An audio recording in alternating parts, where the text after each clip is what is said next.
யா hello வணக்கம். இன்றைக்கி நாங்கள் பார்க்க போகிறது ரீடிங்.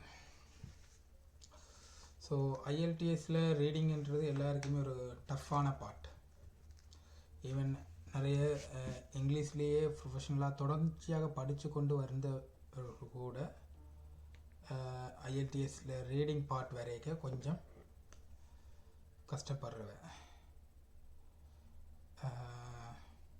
அது ஏன்னு பார்த்தீங்கன்னா, முதலாவது விஷயம் அவைக்கு ரீடிங் தெரியாதுன்னு. ரீடிங்கில் வந்து சில விஷயங்கள் டெக்னிக்ஸாக ஹேண்டில் பண்ணணும். நாங்கள் ரீடிங்ஸை இங்கிலீஷ் தெரியுமன்றதுக்காக ரீடிங்ஸ் செய்யலாமன்றதை விட ரீடிங்ஸை நாங்கள் அப்ரோச் பண்ணுறதுக்கான ஒரு சில விதமான ஃபார்மெட் இருக்குது. நாங்கள் அந்த இதில் போனோம்னா ரீடிங் ஈஸி. சரி, ரீடிங் யாருக்குன்னு நாங்கள் இதன்று கஷ்டப்படுத்துகிறோம்ல. ரீடிங் இலகுவாக படிக்கலாம். அதை நாங்கள் இந்த செஷனில் நாங்கள் பார்ப்போம் எப்படி இலகுவாக ரீடிங்கை கம்ப்ளீட் பண்ணுறது. அண்ட் எங்களுக்கு தேவையான அளவுக்கு ஸ்கோரை நாங்கள் ப்ராக்டிஸ் பண்ணுறதுக்கு என்னென்ன உத்திகளை கையாளணுன்ற அனைத்தையும் இந்த 1 hour கிளாஸில் நான் சொல்லித்தர போகிறேன் இருக்கேன். சரியா? ஸோ முதலாவது விஷயம்,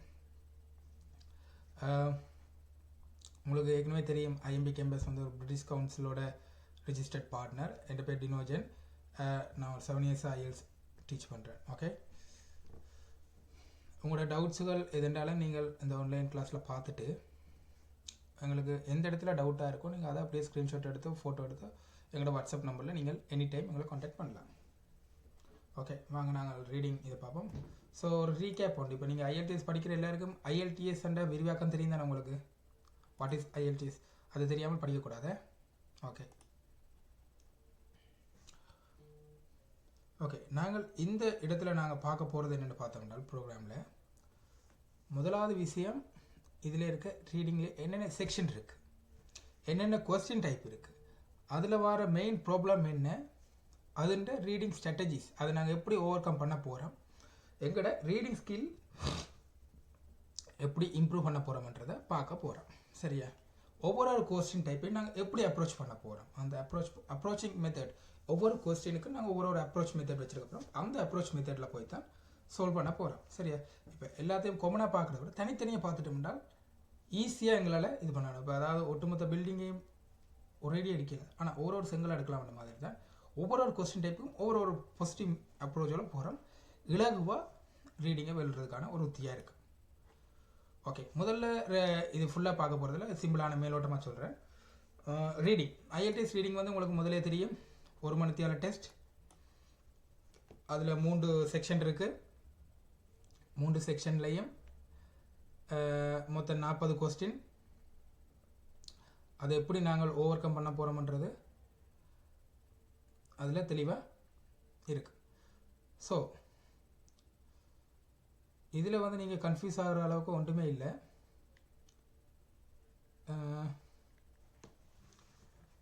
உங்களுக்கு எக்ஸ்ட்ரா டைம் வந்து கொடுக்க போகிறது இல்லை, அது மட்டும் தெரிஞ்சுங்க. இப்போ 1 hourலாம் நீங்கள் 1 hourல பார்த்த ஆன்சரை பக்கத்தில் காப்பி பண்ணி பேஸ்ட் பண்ண போகிறீங்க. ட்ரூ ஃபால்ஸ் என்றால் அந்த மாதிரி நாங்கள் பார்த்துட்டு செய்வோம். 3 பேராகிராஃப் 40 கொஸ்டின். சரியா? இவ்வளோதான். அண்ட் இதில் முக்கியமானது என்னென்னு பார்த்தீங்கன்னா, 3 செக்ஷன் சொன்னாங்க, 3 பாட்டும். ஒவ்வொரு பாட்டும் போக போக அதோட டிஃபிகல்ட்டி லெவல் கொஞ்சம் கூடும். அப்போ எங்களோட டார்கெட் முதலாவது லெவலை நாங்கள் ஈஸியாக செஞ்சுட்டோம்னா அடுத்த பாட்டில் கொஞ்சம் ஓகேயாக இருக்கும் எங்களுக்கு. சரியா? ஓகே, முக்கியமான விஷயம் இந்த கொஸ்டின் டைப்ஸ். இந்த கொஸ்டின் டைப்ஸ் எங்களுக்கு எவ்வளவு தெரியுமன்றதை நாங்கள் மேக் ஷூர் பண்ணணும். சரி, இந்த கொஸ்டின் டைப்ஸ் தான் நீங்கள் எல்லாமே. இந்த கொஸ்டின் டைப்ஸில் நாங்கள் படிக்க போகிறது தான் இது. ஸோ முதலாவது question type multiple choice. Multiple choice. Okay, இது பாருங்கள், மல்டிபிள் சாய்ஸ். ஓகே, முதல்ல எல்லாத்தையும் வாசிப்போம். அதுக்கு பிறகு true false not given. Okay, yes no not given. Okay, yes no not given. Matching information, matching heading, matching features. Okay, இப்போ இதுகளில் நீங்கள் பார்த்தீங்கன்னா அடுத்தது பார்த்தீங்கன்னா matching information, matching heading, matching features. Okay, அதுக்கு பிறகு matching sentence, matching sentence completion, summary completion, note completion, table completion, flow chart completion, diagram label completion, short answer completion. இப்போ இவ்வளோத்துக்கும் ஒரு காமனான வார்த்தை இருக்குது பார்த்தீங்கன்னா கம்ப்ளீஷன் என்ற ஒரு வார்த்தை. சரி, அப்போ நாங்கள் எப்படி முதல்ல பிரிக்க போகிறோம் என்றால் இப்படி இந்த பக்கம் ஒன்றும் இந்த பக்கம் ஒன்றாவும் பிரிக்கிறோம். சரியா, இந்த 1 2 3 4 5 6 7 8 இங்கே இருக்க 8ம், அதாவது இந்த பக்கத்தில் இருக்க 8ம் ஒரு டைப்.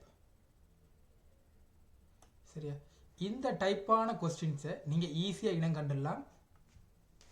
அதுக்கு உங்களுக்கு வரக்கூடிய ஆன்சர்ஸ் வந்து 100% உங்களால் ஃபைண்ட் அவுட் பண்ண முடியும். அதை ஃபைண்ட் அவுட் பண்ண முடியும்ன்றதை விட எக்ஸாமில் நீங்கள் அதுக்கு எழுதுகிற ஆன்சர் வந்து தான் உங்களுக்கே தெரியும். ஓகே, எக்ஸாம் முடிச்சுட்டு வரைக்கே தெரியும் நான் அது சரியாக செஞ்சேனானா இல்லையானன்றது. இந்த பக்கத்தில் இருக்கிறதுல கண்டிப்பாக நீங்கள் அப்படி ஒரு முடிவு எடுக்கக்கூடிய மாதிரி ஆன்சராக இருக்கும். இதில் வந்து நீங்கள் என்னதான் நல்லா செஞ்சாலும் உங்களுக்குள்ள ஒரு செல்ஃப் டவுட் வந்து வரும் இவ்வளோ டைப்புக்குள்ளேயே. சரியா, அப்போ அந்த மாதிரி ஒரு பிரிவு இருக்குது, அதை நாங்கள் பார்ப்போம். ஓகே, இப்போ இவ்வளவும் பார்த்து நாங்கள் அடுத்தது பார்த்தோம்னால் இந்த matching information, matching features, matching heading, இந்த மூண்டையும் ஒரு குரூப்பாக ஆக்குவோம். அப்போ இவ்வளவு 1 இது 2. அதுக்கு பிறகு இந்த ட்ரூ ஃபால்ஸ் எஸ் ஆர் நோவை ஒரு குரூப்பாக மாற்றுவோம். அப்போ 3வது குரூப் ஆட்டோமேட்டிக்காக இந்த மல்டிபிள் சாய்ஸ் கொஸ்டின் தனியாக நிற்கும். 4வது குரூப்பாக அது இருக்க போகுது. ஸோ இப்போ உங்களை இதுக்கு மொத்தமாக 4ஆக பிரிச்சுட்டிங்க. எப்படி நாங்கள் படிக்க போகிறோம்ன்றதை அடுத்தடுத்த இதில் பார்ப்போம். இதில் வந்து உங்களுக்கு எல்லாம் விளங்கியிருக்குன்னு தானே. ஸோ உங்களுக்கு கொஸ்டின் டைப்ஸ் கம்ப்ளீட்டாக விளங்கியிருக்குன்னு நினைக்கிறேன். செல்ஃபாக ஒருக்கா ரீட் பண்ணுங்கள், ரீட் பண்ணிட்டு வாங்க.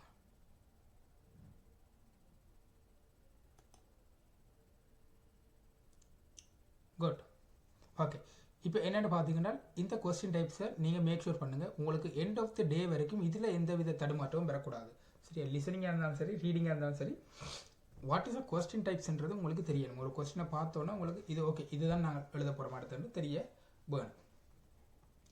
ஓகே, ரீடிங்கை பொறுத்த வரைக்கும் குளோபலாக இருக்கிற பெரிய பிரச்சனை பார்த்தீங்கன்னா டைமிங். நிறைய பேருக்கு இந்த டைமிங்கில் தான் பிரச்சனை. அதை எப்படி கொண்டு போகிறோம்? 40 கொஸ்டினுக்கு 1 மணி தேவை. அப்போ ஒரு கொஸ்டினுக்கு 1 நிமிஷம் போட்டாலும் 40 நிமிஷம் பறந்துடும்.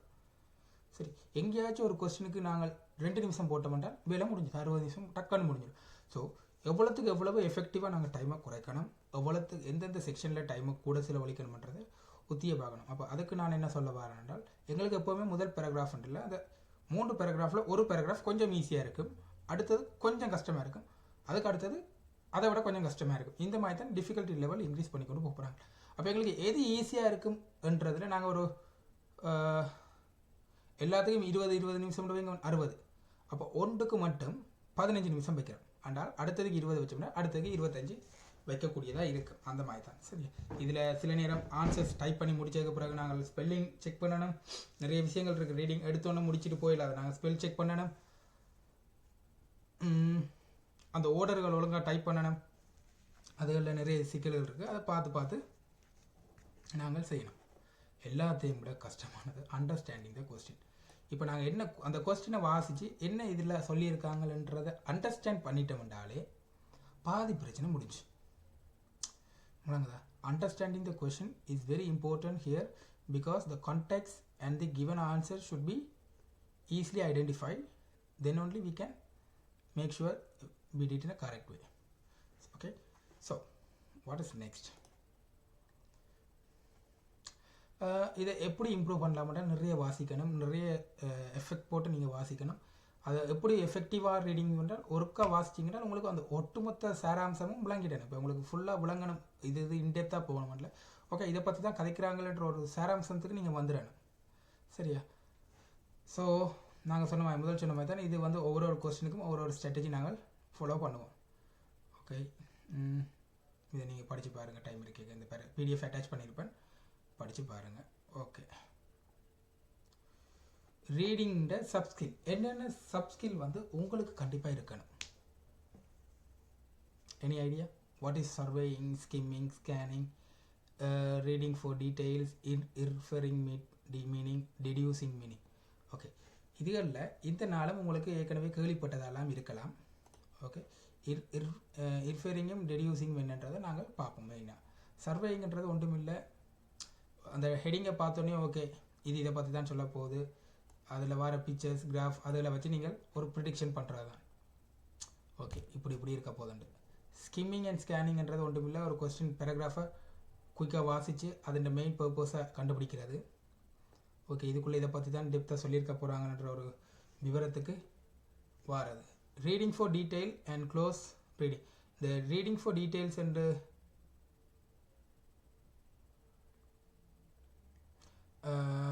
அது என்னென்னு பார்த்தீங்கன்றால், ரீடிங் ஃபார் டீட்டெயில் என்றால் இப்போ ஒரு இயர் தந்திருக்காங்க, இல்லை பர்டிகுலராக ஒருத்தர் பேர் தந்திருக்காங்கன்றால் அவரை பற்றின டீட்டெயிலை கொஞ்சம் டீட்டெயிலாக பார்க்குறது தான் அந்த ரீடிங் ஃபார் டீட்டெயில். அதை நீங்கள் கொஞ்சம் அண்டர்ஸ்டாண்ட் பண்ணிக்கக்கூடியதாக இருக்குது. இன்ஃபரிங் மீனிங் பார்த்தீங்கன்றால் ரைட்டர்ட்ட ஒப்பீனியன் என்னன்றதை, இல்லாட்டி அவர்கிட்ட லாங்குவேஜில் அவர் என்னத்தை ஃபீல் பண்ணி சொல்லியிருக்காருன்றதை அண்டர்ஸ்டாண்ட் பண்ணுறது உங்களுக்கு. சரி, அப்போ அது காமனாக அண்டர்ஸ்டாண்ட் அவர் என்னத்தை மீன் பண்ணி. ஒரு வசனம் தமிழ்லாம் நிறைய இருக்குது, உதாரணத்துக்கு சொல்லக்கூடியதெல்லாம் இருக்குது. தமிழில் டக்குன்னு வருது இல்லையே.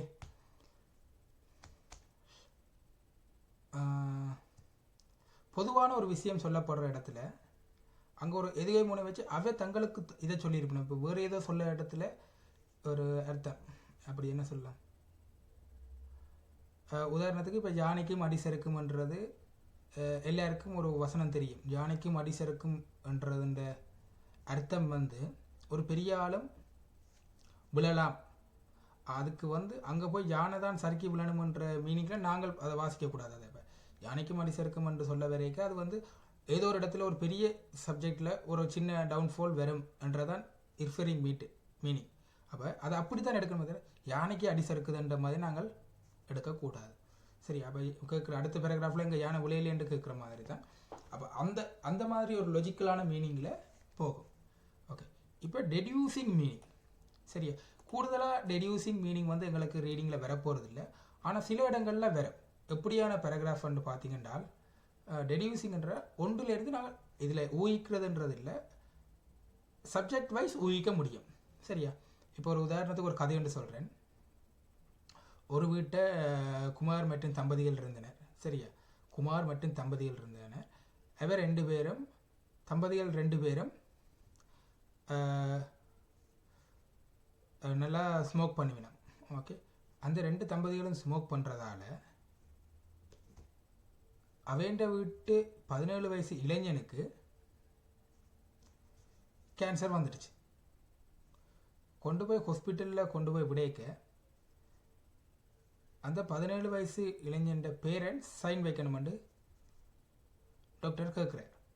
அப்போ இதில் ஒரு கொஸ்டின் உங்களுக்கு வரும், அந்த 17 வயசு பையனுக்கு பேரண்ட்ஸ் யார் என்றால், அதில் அப்பா அம்மா பற்றி ஒரு டீட்டெயிலும் தெரியல, இதெல்லாம் தெரியலன்னு சொன்னாலும் அந்த 17 வயசு பையன் அப்பா அம்மா குமாரன் தம்பதிகளாகத்தான் இருக்க முடியும். ஏன்டா அவ தான் ஒரு குடும்பமாக இருக்கணும். அவைண்ட ஸ்மோக்கிங்கால் இவரே கேன்சர், பேசிவ் ஸ்மோக்கிங்கில் கேன்சர் வந்திருக்குன்ற ஒரு மீனிங்கோடு சொல்கிறாங்கல்ல. அப்போ நாங்கள் அதை அப்படி ஒரு இடத்துல ஊகிக்கணும். ஓகே, அப்போ வீட்டை அப்பா அம்மாண்ட டீட்டெயில், அப்பா அம்மாண்ட ஒரு இடத்துலையும் அப்பா அம்மாண்ட சொல்லல, அந்த தம்பதிகள் என்றால் அர்த்தம் என்ன, அது ஒரு வகையான பேரண்டிங், அவை ஒரு கப்புள்ஸ், அப்போ அவைண்ட தான் இவர் சைல்டாக இருப்பார் என்ற மாதிரி நாங்கள் அதை போடலாம். சரியா, எல்லா நேரமும் இந்த மாதிரி ஆன்சர் எடுபடுமான்னு கேட்டால் இல்லை, ஆனால் இப்படி ஒரு அர்த்தத்தில் நாங்கள் படிக்கலாம். இதை இந்த பிடிஎஃப்ல இதுகளை ஒரு கசமாக வாசிங்க, இதெல்லாம் ஒன்றுமே இல்லை.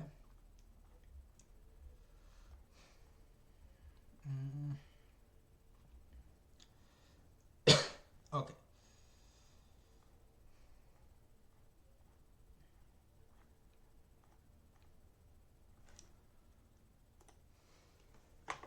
முதலாவது விஷயம் நாங்கள் என்ன செய்ய முடியும், IELTS சோல்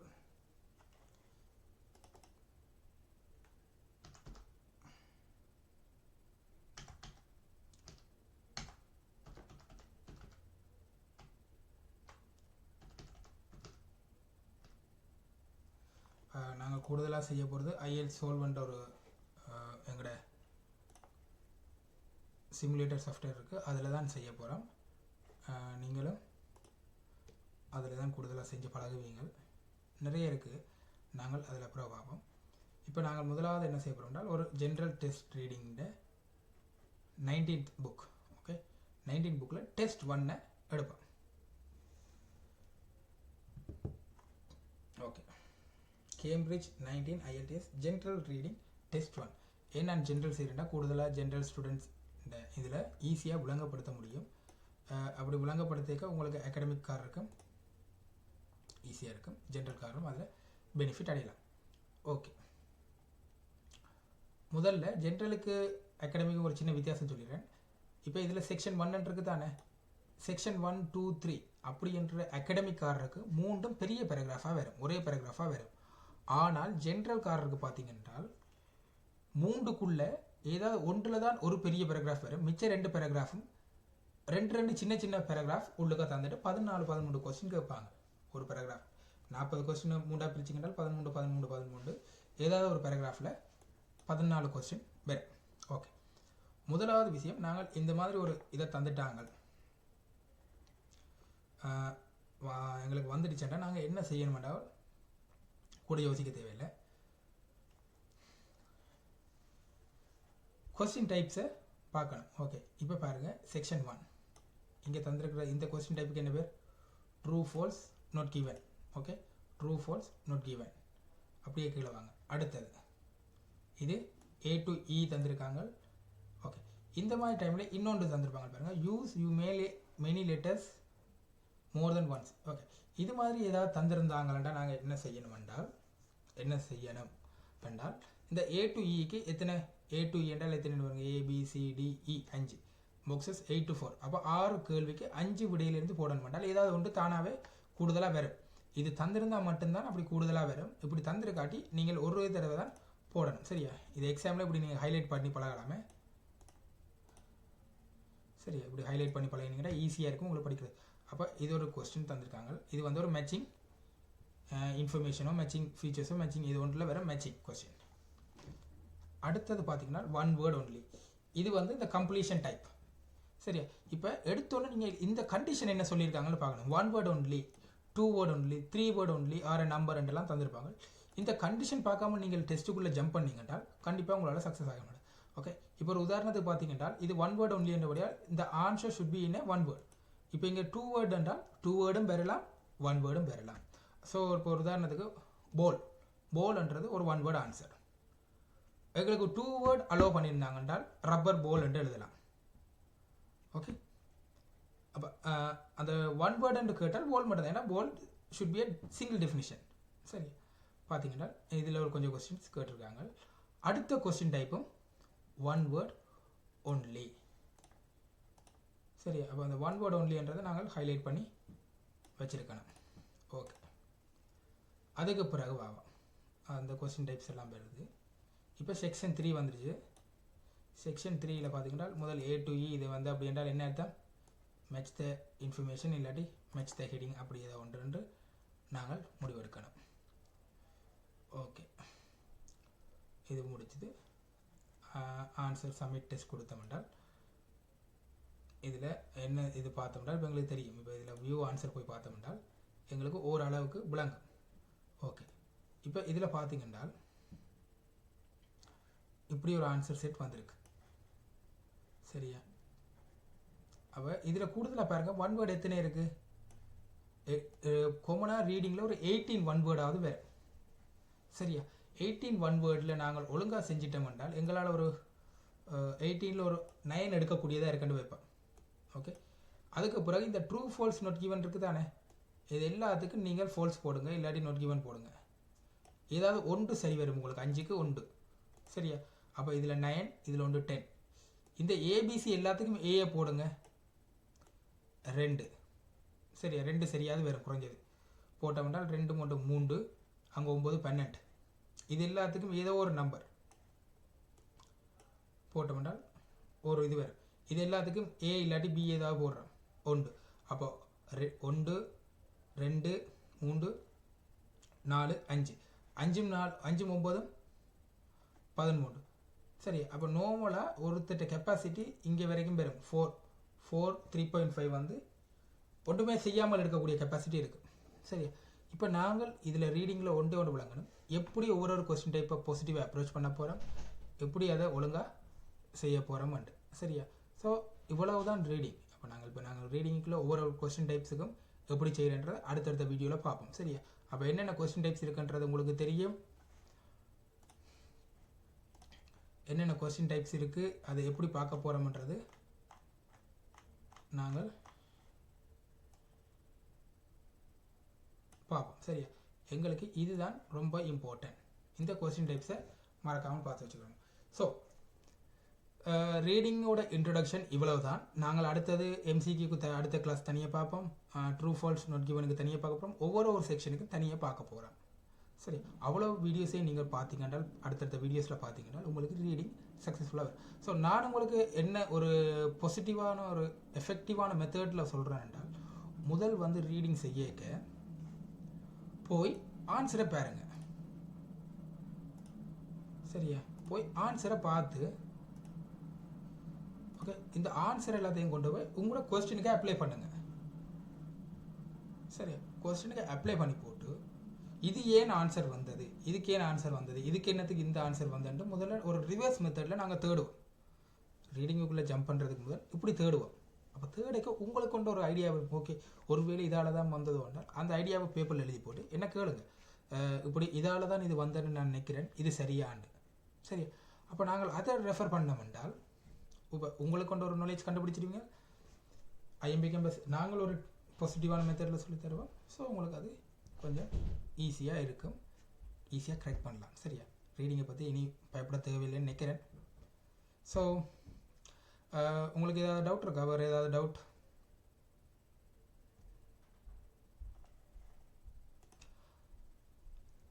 குட். அப்போ நாங்கள் இப்போ அடுத்தடுத்த கிளாஸில் மிச்சத்தை கண்டினியூ பண்ணுவோம். ஓகே, நன்றி, வணக்கம், பாய்.